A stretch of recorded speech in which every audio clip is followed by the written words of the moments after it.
recent election of Cardinal Giorgia Bergoglio to the position of Pope Francis I was an unprecedented event the world has never before witnessed. It is the first time in history that a member of the Jesuit order has been elected to the highest position of the Roman Catholic Church. Reactions worldwide varied from jubilation to matter-of-fact acceptance to disinterest. These very reactions reveal appalling ignorance of the true nature of the Jesuit order. Widely regarded as a benevolent missionary order, known for its educational institutions, the Jesuit order, as the Society of Jesus is commonly known, has long played an incredibly influential, albeit secretive, role in the destinies of nations, organizations, and individuals.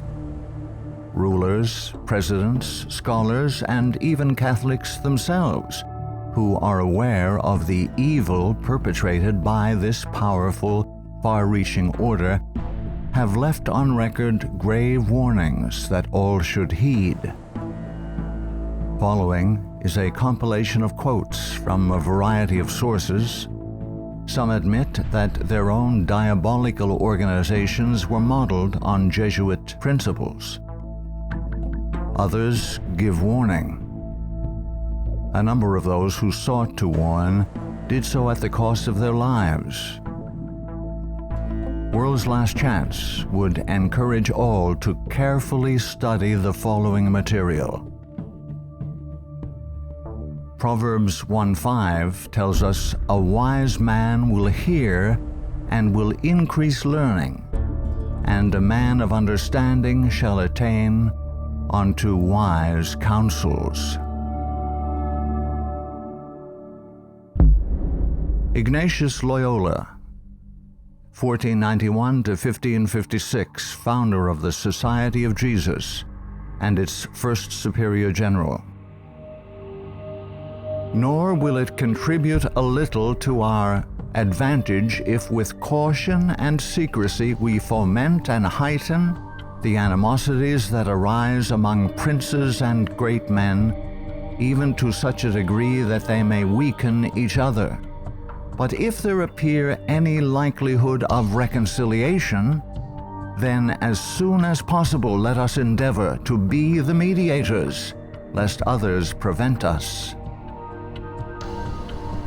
Finally, let all with such artfulness gain the ascendant over princes, noblemen, and the magistrates of every place, that they may be ready at our beck even to sacrifice their nearest relations and most intimate friends when we say it is for our interest and advantage.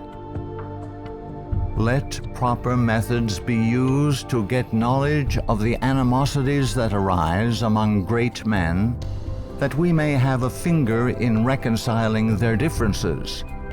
For by this means we shall gradually become acquainted with their friends and secret affairs, and of necessity engage one of the parties in our interests. Immediately upon the death of any person of post, let them take timely care to get some friend of our society preferred in his room.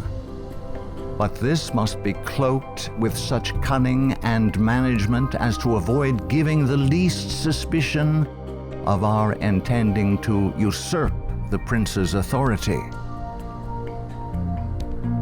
Putting aside all private judgment, we should always be ready to accept this principle: I will believe that the white I see is black, if the hierarchical church so defines it. Princes and persons of distinction everywhere must, by all means, be so managed that we may have their ear, and that will easily secure their hearts, by which way of proceeding all persons will become our creatures, and no one will dare to give the society the least disquiet. or opposition. Finally, the society must endeavor to effect this at least, that having gotten the favor and authority of princes, those who do not love them at least fear them. Paolo Sarpi, 1552 to 1623, a Venetian patriot, scholar, scientist, and church reformer. They are a public plague and the plague of the world. From the Jesuit colleges there never is sent a pupil obedient to his father, devoted to his country, loyal to his prince. Every species of vice finds its patronage in them. There is no perjury, nor sacrilege, nor parricide, nor incest, nor rapine, nor fraud, nor treason which cannot be masked as meritorious beneath the mantle of their dispensation. Muccio Vitelleschi, 1562 to 1645, 6th Superior General of the Society of Jesus. When sovereigns require a Jesuit's opinion on any subject, the Jesuit in question is to report the matter to his superior, who is to lay it before several Jesuits for discussion. The resolution formed after this consultation is supplied to the Jesuit, who has been consulted by the sovereign. Priest Antoine Arnaud, 1612 to 1694. Do you wish to excite troubles, to provoke revolution, to produce the total ruin of your country? Call in the Jesuits and build magnificent colleges for these hot-headed religionists.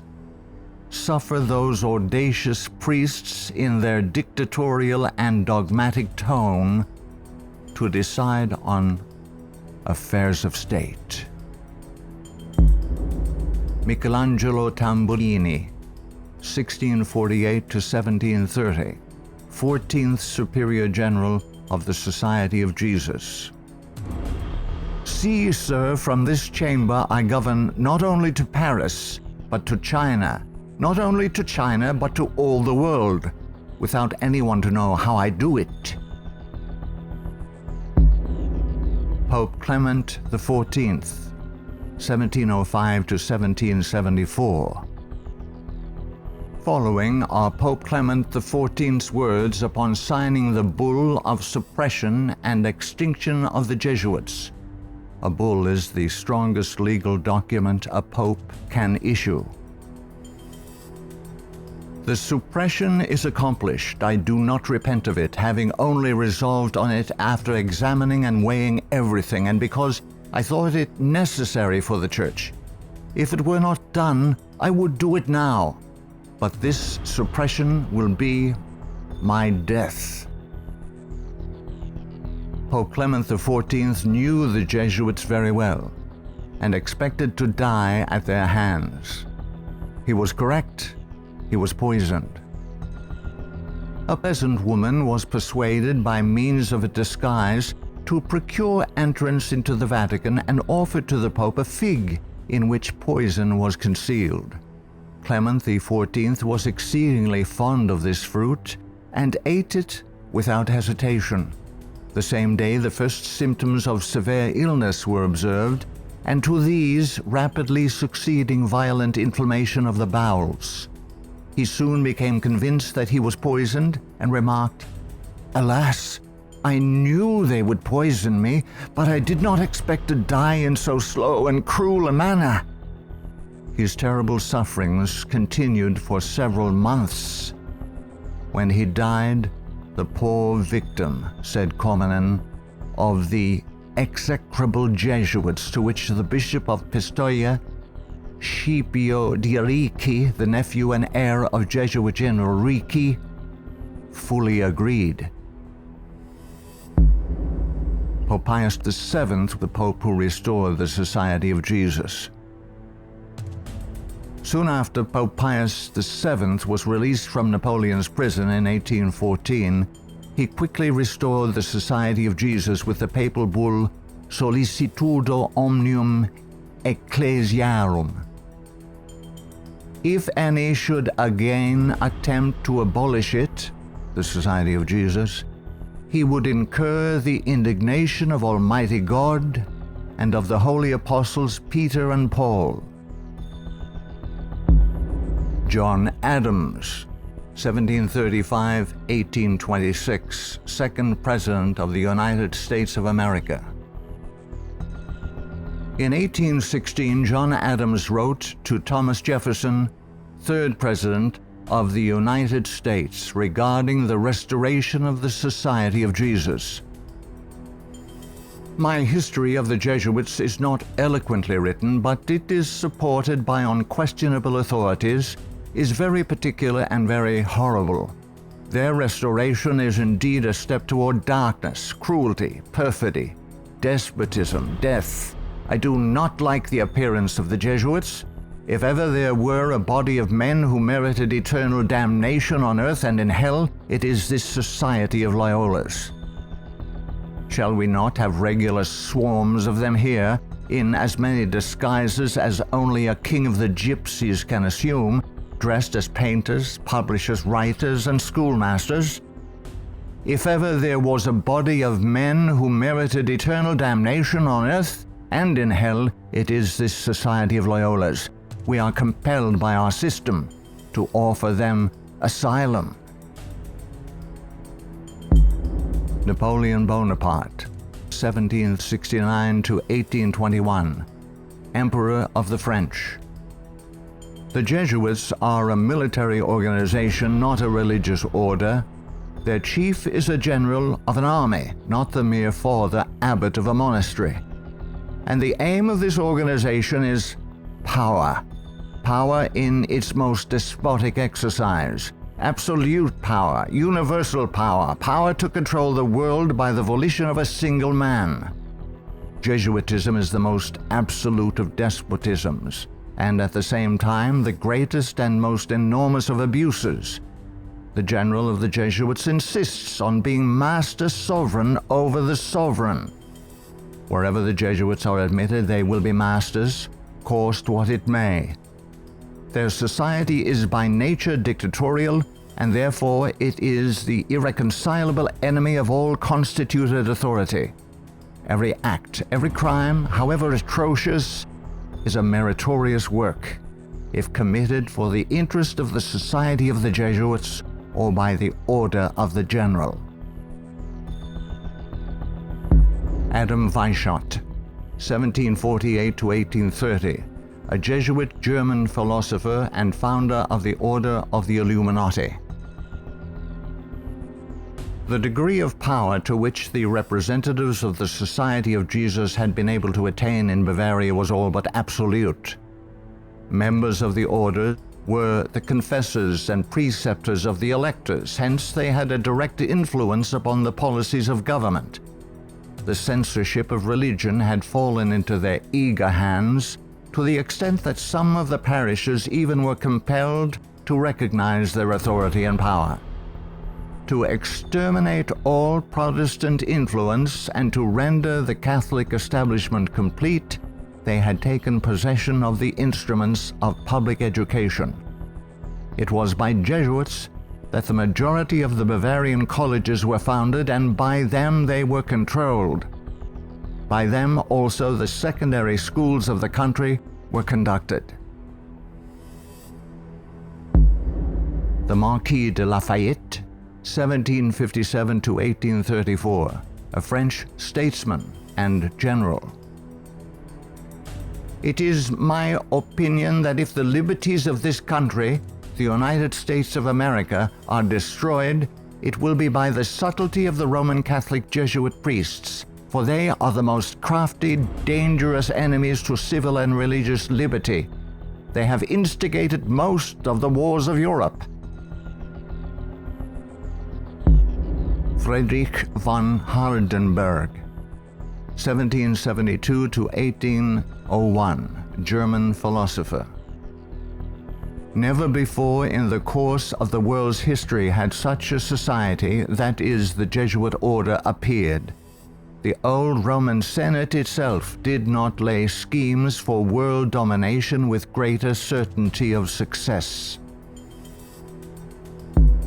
André-Marie Jean-Jacques Dupin, 1783 to 1865, a French statesman.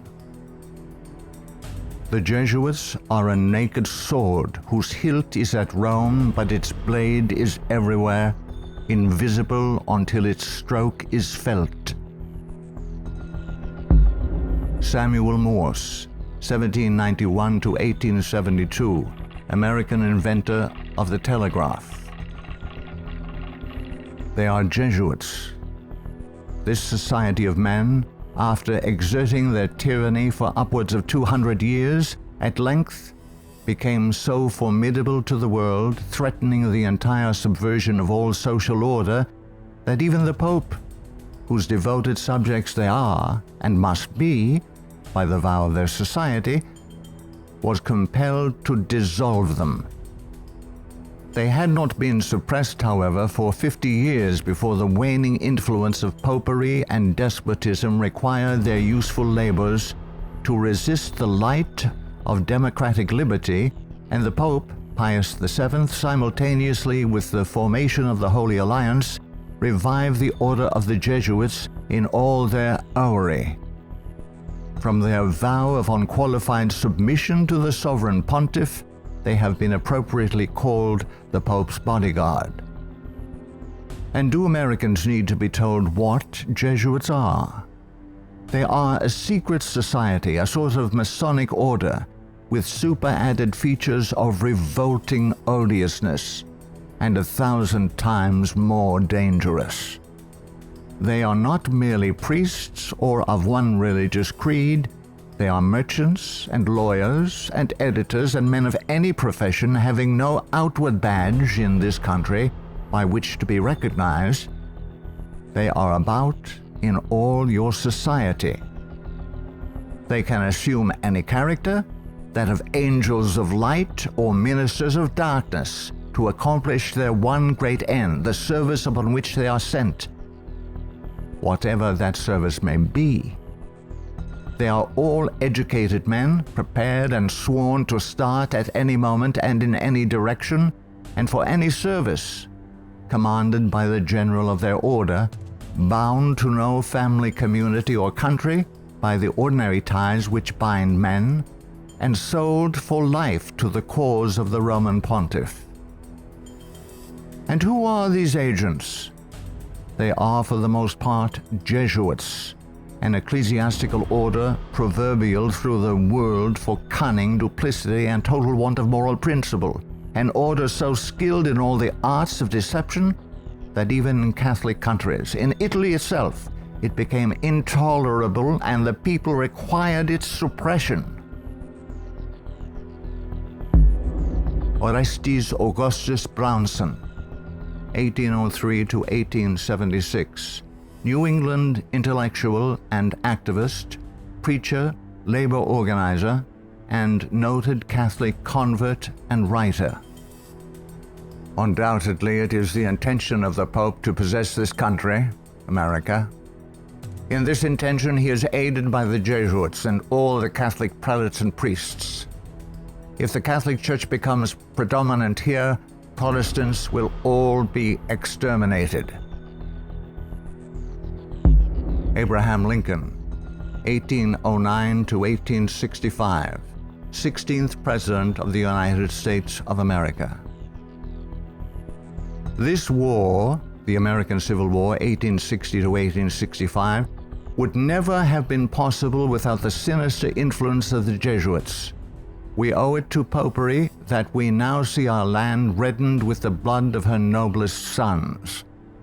Though there were great differences of opinion between the South and North on the question of slavery, neither Jeff Davis nor any one of the leading men of the Confederacy would have dared to attack the North had they not relied on the promise of the Jesuits that under the mask of democracy, the money and the arms of the Roman Catholics, even the arms of France, were at their disposal if they would attack us.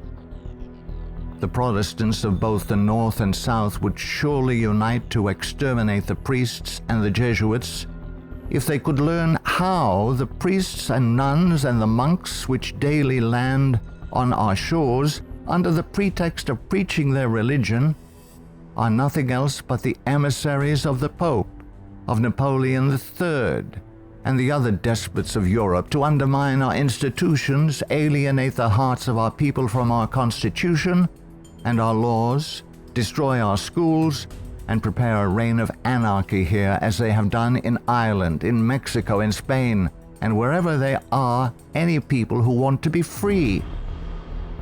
I am so glad to meet you again, he said. You'll see that your friends the Jesuits have not yet killed me, but they would have surely done it when I passed through the most devoted city, Baltimore, had I not defeated their plans by passing incognito a few hours before they expected me. New projects of assassination are detected almost every day, accompanied with such savage circumstances that they bring to my memory the massacre of St. Bartholomew and the gunpowder plot. We feel, at their investigation, that they come from the same masters in the art of murder, the Jesuits. So many plots have already been made against my life that it is a real miracle that they have all failed when we consider that the great majority of them were in the hands of skillful Roman Catholic murderers evidently trained by the Jesuits. I know that Jesuits never forget nor forsake, but man must not care how and where he dies, provided he dies at the post of honor and duty. Charles Chineke, 1809 to 1899, Canadian ex-Catholic priest. From that the Catholic priests with the most admirable ability and success have gathered their Irish legions into the great cities of the United States, and the American people must be very blind indeed if they do not see that if they do nothing to prevent it, the day is very near when the Jesuits will rule their country, from the magnificent White House at Washington to the humblest civil and military department of this vast republic. Brigadier General Thomas M. Harris, 1817 to 1906, physician and Union general during the Civil War. The organization of the Roman Catholic hierarchy is a complete military despotism of which the Pope is the ostensible head. The Black Pope is the head of the Order of the Jesuits and is called a general. He not only has command of his own order, but directs and controls the general policy of the Roman Catholic Church. He is the power behind the throne and is the real potential head of the hierarchy.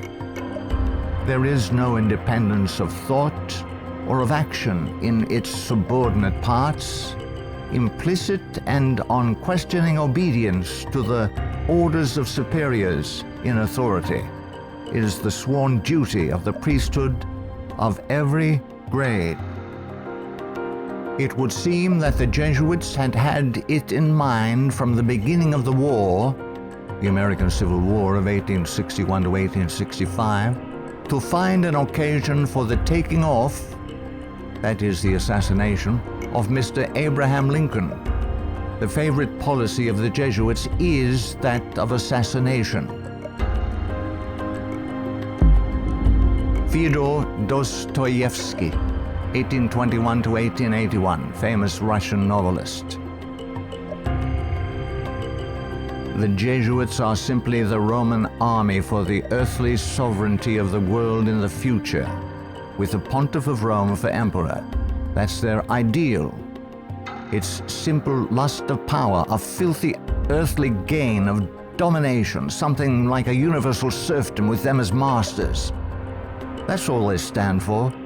They don't even believe in God, perhaps. Margaret F.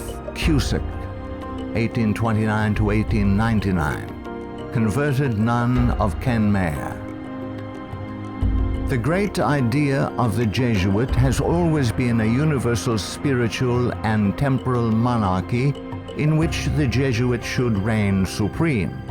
England has always been the place desired for the base of operations necessary for this end. Hence the blood, the tears shed, and the schemes undertaken in this country by the Jesuit. He has by no means ended his efforts for the subjugation of the world to Rome through England. When the Jesuit is expelled from one place, he is not slow to find another. France may reject him, not without cause, but England opens her arms to him. Catholic Italy may deprive him of the glories of his once famous home in the Jesuit, but America opens her doors to him. He is the wandering Jew of the Romish Church. He is followed by the execrations of those by whom he was once beloved until they discovered his iniquities. Charles Haddon Spurgeon, 1834 to 1892, British particular Baptist preacher known as the Prince of Preachers. Our ancient enemies have small belief in our common sense if they imagine that we shall ever be able to trust them, after having so often beheld the depths of Jesuitical cunning and duplicity. The sooner we let certain archbishops and cardinals know that we are aware of their designs and will in nothing cooperate with them, the better for us and our country. Of course, we shall be howled at as bigots, but we can afford to smile at that cry when it comes from the church which invented the Inquisition. No peace with Rome is the motto of reason as well as of religion. Richard W. Thompson, 1809 to 1900, Secretary of the Navy, United States of America. The Jesuits are the deadly enemies of civil and religious liberty. The Jesuit general occupies the place of God and must be obeyed, howsoever the peace and welfare of the multitude may be imperiled or the nations be convulsed from center to circumference. The society of Jesuits must obtain the mastery, even if general anarchy shall prevail, or all the world besides be covered with the fragments of a universal wreck. The sovereigns of the Holy Alliance had massed large armies and soon entered into a pledge to devote them to the suppression of all uprisings of the people in favor of free government. And he, Pius VII, desired to devote the Jesuits, supported by his pontifical power, to the accomplishment of that end. He knew how faithfully they would apply themselves to that work, and hence he counseled them in his decree of restoration to strictly observe the useful advices and salutary counsels whereby Loyola had made absolution the cornerstone of the society. Luigi de Sanctis, 19th century ex-official censor of the Inquisition. All these things caused the Father General of the Jesuits to be feared by the Pope and sovereigns. A sovereign who is not there, the Jesuits' friend, will sooner or later experience their vengeance. At what then do the Jesuits aim? According to them, they only seek the greater glory of God. But if you examine the facts, you will find that they aim at universal dominion alone. They have rendered themselves indispensable to the Pope, who without them could not exist, because Catholicism is identified with them. They have rendered themselves indispensable to governors and hold revolutions in their hands. And in this way, Either under one name or another, it is they who rule the world. He who thinks he knows the Jesuits by having read all the books that were written in the past century, the 18th century, to unmask them would be grossly deceived. The Jesuitism of that day was an open war against the gospel and society. The Jesuitism of the present is a slow but contagious and deadly disease which secretly insinuates itself. It is a poison taken under the name of medicine. G. B. Nicolini, Italian ex-Catholic, in 1854 published the finest Italian history of the Jesuits in existence. Take the Jesuit for what he ought or appears to be, and you commit the greatest of blunders. Draw the character after what the Jesuit seems to be in London, you will not recognize your portrait in the Jesuit of Rome. The Jesuit is the man of circumstances. Despotic in Spain, constitutional in England, republican in Paraguay, bigot in Rome, idolater in India, he shall assume and act out in his own person, with admirable flexibility, all those different features by which men are usually to be distinguished from each other. He will accompany the gay women of the world to the theater and will share in the excesses of the debauchee. With solemn countenance he will take his place by the side of the religious man at church, and he will revel in the tavern with the glutton and the sot. He dresses in all garbs, speaks all languages, knows all customs, is present everywhere, though nowhere recognized, and all this, it should seem, O monstrous blasphemy, for the greater glory of God, ad majorem Dei gloriam. The members of the society are divided into four classes: the professed, coadjutors, scholars, and novices. There is also a secret fifth class, known only to the general and a few faithful Jesuits, which perhaps more than any other contributes to the dreaded and mysterious power of the order. It is composed of laymen of all ranks, from the minister to the humble shoeboy. These are affiliated to the society, but not bound by any vows. They are persons who will make themselves useful. They act as the spies of the order and serve, often unwittingly, as the tools and accomplices in dark and mysterious crimes. The Jesuit Father Francis Pellico candidly confesses that the many and illustrious friends of the society remain occult and obliged to be silent. There is no record in history of an association whose organization has stood for 300 years unchanged and unaltered by all the assaults of men and time, and which has exercised such an immense influence over the destinies of mankind. The ends justify the means is his favorite maxim, and as his only end, as we have shown, is the order, at its bidding, the Jesuit is ready to commit any crime whatsoever.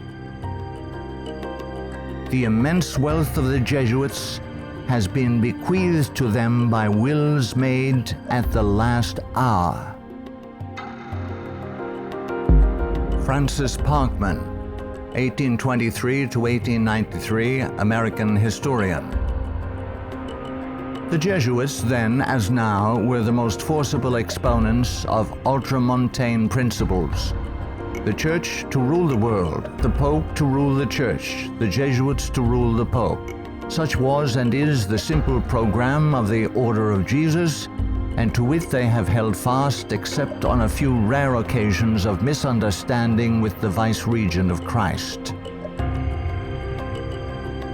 Hector Macpherson, 1851 to 1924, prolific Scottish writer and journalist. So hurtful was the Jesuit order found to be that up to 1860 it was expelled no fewer than 70 times from countries which had suffered from its machinations. In spite of continental warnings, England under Queen Victoria 1837 to 1901, who opened up communication with the Vatican in 1877 and enabled the order to carry out its Second Irish Massacre 1845 to 1850, has become a Jesuit dumping ground.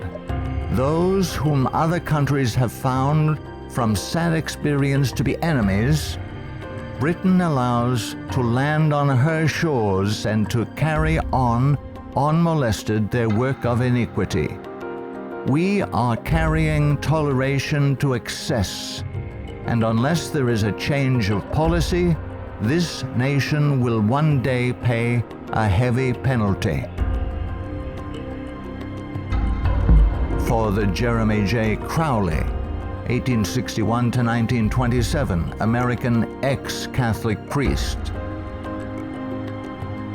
All through the Middle Ages and the Renaissance period, the popes kept Italy in turmoil and bloodshed for their own family and territorial advantages, and they kept all Europe in turmoil for 2 centuries after the Reformation, in fact, just as long as they could in the wars of religion. Their whole policy is based on stirring up hatred and promoting conflicts from which they hope to draw worldly advantage. Popes and their Jesuitical agents have been and are the instigators of wars, and while the world is having real pain, Rome is having champagne. The Jesuit Superior General is at the head of this black and mute militia which thinks, wills, acts, obeys as the passive instrument of his designs. Their whole life must have but one aim, the advancement of the Jesuit order to which they are attached. How long shall the Roman Catholic hierarchy play the people for fools? Shall the government be of the people, for the people, and by the people, or by the Pope? Let's not let the Pope of Rome name our president for us. Lovers of your country, beware of Jesuitical intrigues, the political power of Romanism, and the honeyed words of politicians reaching after the presidency. Ellen G. White, 1827 to 1915, prolific author and American Christian pioneer. Jesuitism inspired its followers with fanaticism. There was no crime too great for them to commit, no deception too base for them to practice, no disguise too difficult for them to assume. It was a fundamental principle of the order that the end justifies the means. By this code, lying, theft, perjury, assassination were not only pardonable but commendable when they serve the interests of the Church. Under various disguises, the Jesuits worked their way into offices of state, climbing up to be the counselors of kings and shaping the policy of nations. Edmund Ronayne, 1832 to 1911, former Freemason who served as both secretary and master of Keystone Lodge. The religion of Masonry is a system of absolute despotism, and like that of Rome, demands a blind, unquestioning obedience to all its laws, rules, and edicts, whether right or wrong.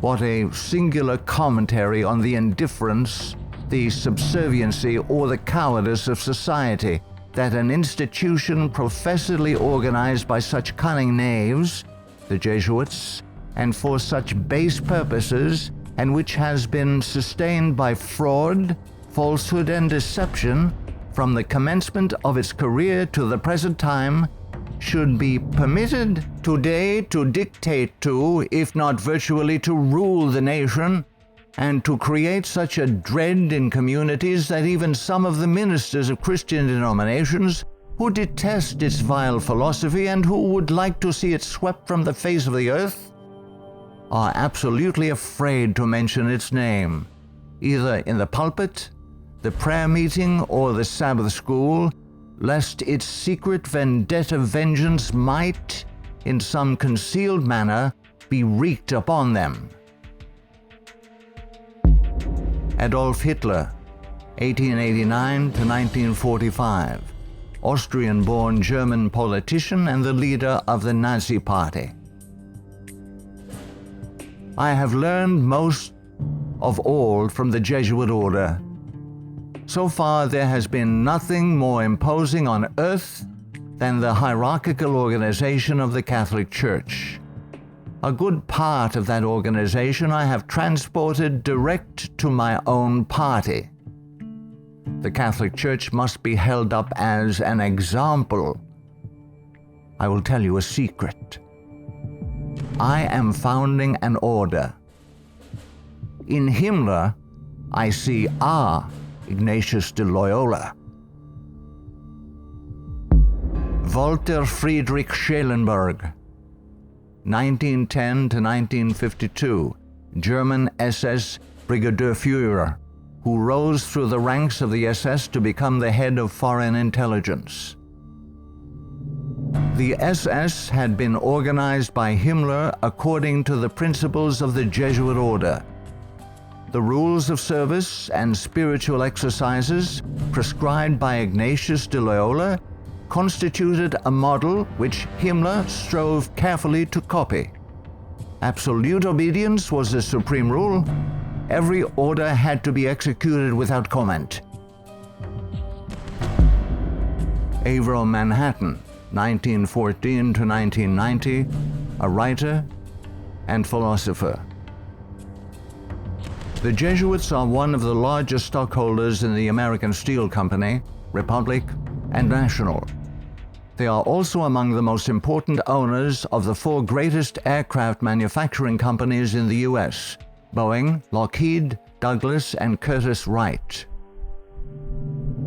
No political event or circumstance can be evaluated without the knowledge of the Vatican's part in it, and no significant world situation exists in which the Vatican does not play an important explicit or implicit role.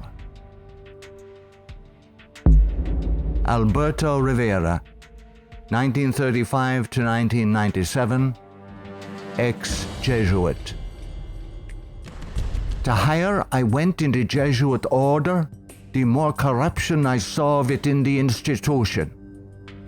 I was invited to attend a secret black mass by high-ranking Jesuits, including Superior General Pedro Arrupe, in a monastery in the northern part of Spain. When I knelt to kiss the ring of a high official, I saw a symbol on that ring that made my blood run cold. It was a Masonic symbol, the compass and the square. A thing I hated, and I had been told to fight against it. I found out the Jesuit general was also a Mason and a member of the Communist Party in Spain. Frederick Tupper Southey III, 1936 to 2007, American composer, musician, author, and artist. The Roman Inquisition had been administered since 1542 by the Jesuits. Edmund Paris, 1894 to 1970, author of The Secret History of the Jesuits. The public is practically unaware of the overwhelming responsibility carried by the Vatican and its Jesuits in the starting of the 2 world wars, a situation which may be explained in part by the gigantic finances at the disposition of the Vatican and its Jesuits, giving them power in so many spheres, especially since the last conflict. The Jesuits are a secret society, a sort of Masonic order, with super-added features of revolting odiousness and 1,000 times more dangerous. The Führer had come to power thanks to the votes of the Catholic Zentrum, Central Party overseen by Jesuit Ludwig Kass, only 5 years before, 1933. But most of the objectives cynically revealed in Mein Kampf were already realized. This book was written by the Jesuit-controlled Father Bernhard Stempfler and signed by Hitler. For it was the Society of Jesus which perfected the famous Pan-German program as laid out in this book, and the Führer endorsed it. Nino Lobello, 1922 to 1997, American author and journalist, specialized in writing about the Vatican. The Pope's confessor, an ordinary priest, must be a Jesuit. He must visit the Vatican once a week at a fixed time, and he alone may absolve the Pope of his sins. Michael Bunker, American writer, historian, theologian. There is a conspiracy against Christendom, but who are Satan's agents in this conspiracy? The agents are the Jesuits. Even though the Jesuits exude vast influence and control in the areas of theology, education, recorded history, and current media, I am still perplexed that virtually no literature exists exposing the Jesuits' influence on mainline Protestantism. In this work, the author uncovers forgotten history regarding the cooperative salvation theology of the Jesuits. From Cain to Charles G. Finney, this book proves that modern Protestantism has abandoned the doctrines of grace and embraced the satanic doctrines of cooperative salvation. Eric John Phelps, 1953, still living, author and protagonist in the truth-seeking movement in the United States. In the 20th century, the Jesuits have conducted their inquisition under the names of Nazism, fascism, communism, and now Islamic terrorism, with their inquisitors Adolf Hitler, Francisco Franco, Joseph Stalin, and now Osama bin Laden. Today, the Black Pope orders his Holy Office of the Inquisition, renamed in 1965 the Sacred Congregation for the Doctrine of the Faith, through his international intelligence community headed by papal knights, including Skull and Bonesman George W. Bush. To the abhorrent Jesuit doctrine of regicide, the killing of kings, we must now direct our attention that we may understand an established policy calculated to obtain or maintain the mastery of all nations following well-planned assassinations. In the past, the order's assassins were either Jesuits, like Jacques Clement, or killers easily connected to the influence of the company, men like John Wilkes Booth. Today, these professional terminators are cleverly distanced from their Masonic master, the Black Pope, and given deceptive titles by the Pope's internationally controlled press corps, jurists, and historians. Such titles as anarchists, nihilists, rogue agents within intelligence agencies, or just lone nut assassins.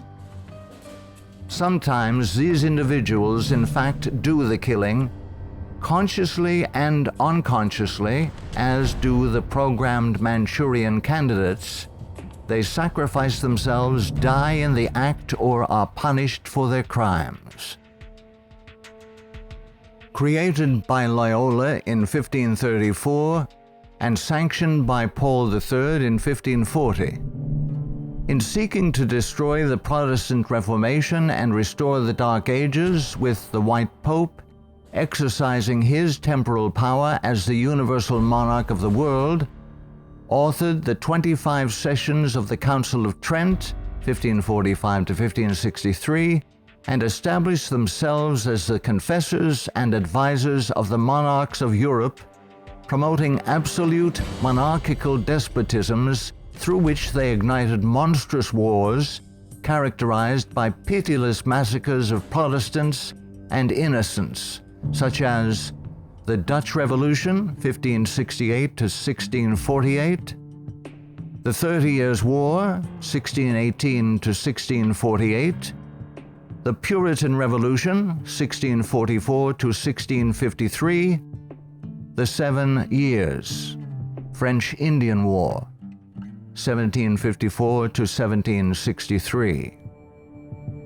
While oppressing and weakening the peoples of the nations and the Semitic Hebrew Jewish race with the Holy Office of the Inquisition, aided by the Knights of Malta and later Scottish Rite Freemasonry from 1540 to 1773, we as God's people in 14th Amendment America have received the Lord Jesus Christ as our personal Savior according to His blessed gospel set forth in His infallible Holy Scriptures. The authorized King James Version of 1611 must repent of our personal and national sins. Then we must forsake them. Some of those sins are: 1. Permitting the army of the Black Pope, the company of the Society of Jesus, to exist, mightily prosper, and absolutely control the government of the United States through its Council on Foreign Relations within our borders. 2. Believing the Jesuit-controlled American press, which has continually lied and deceived us throughout the 20th century. 3. Permitting the Jesuits' Federal Reserve banking system and United Nations to exist within our borders, as these two bodies have successfully destroyed popular liberty, liberalism, and the national sovereignty of every nation in the world pursuant to the purposes of the Jesuits' Holy Alliance. 4. Waiving our Fourth and Fifth Amendment rights secured by the declaratory and restrictive clauses of the Bill of Rights at the insistence of the Baptists of Virginia, and so dearly paid for with torrents of blood by our Protestant forefathers, through filing our confessions every April 15th, paying the heavy and progressive communist income tax, thereby financing a multitude of sins. 5.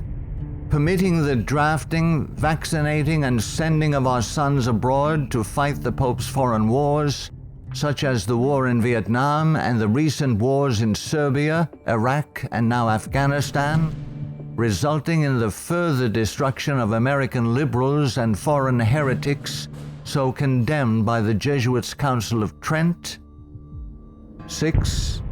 Permitting the Jesuits in control of the government of the American Empire to use our military and financial might to enthrone dictators around the world whose first allegiance is to Rome, thereby restoring the temporal power of the Jesuits, infallible Pope, returning the world to the Dark Ages.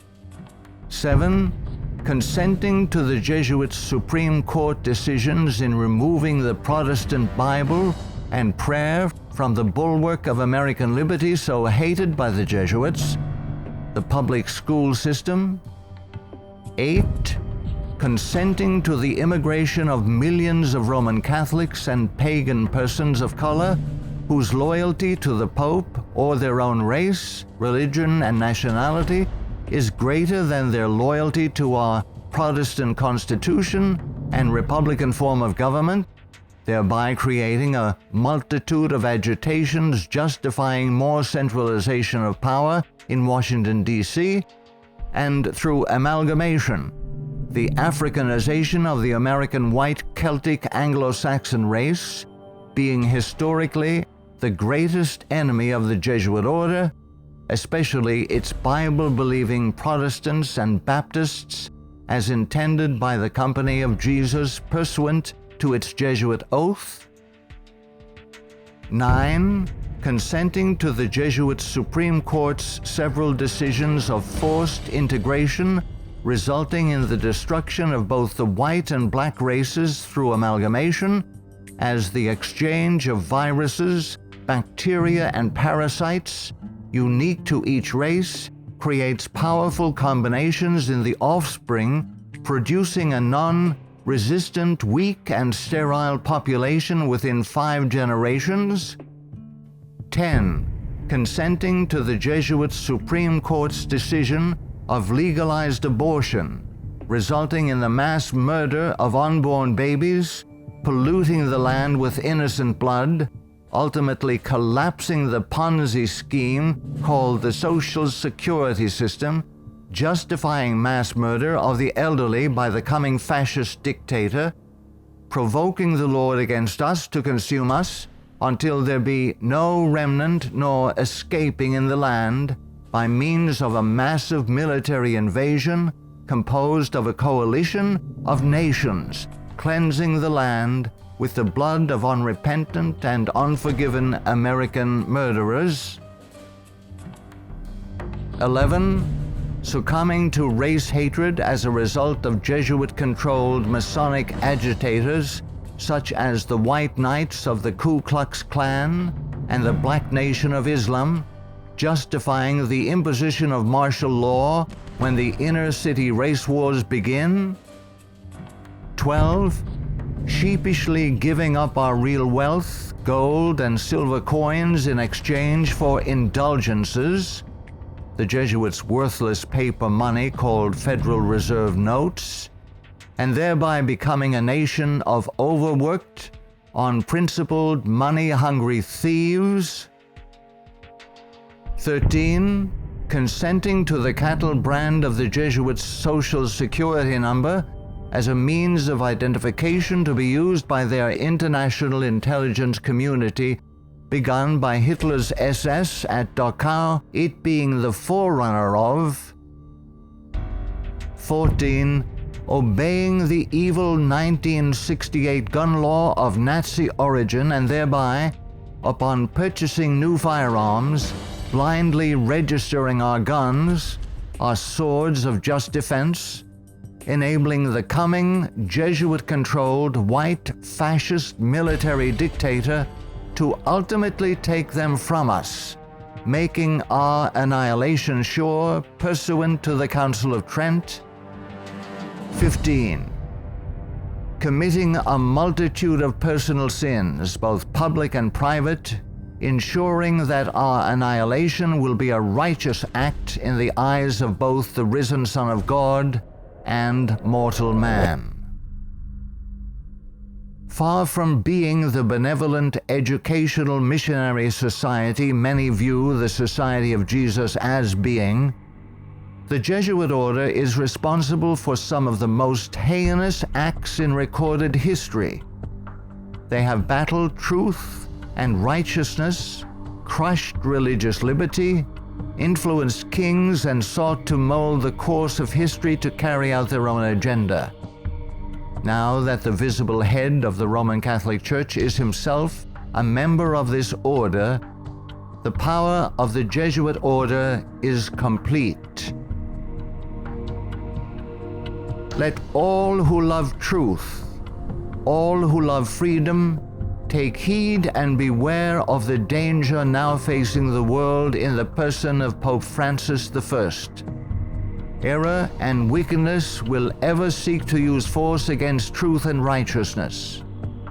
Now is the time to draw close to Yahuwah, setting aside the sin that doth so easily beset, and surrender all to the Creator. He will accept all who come to him in faith.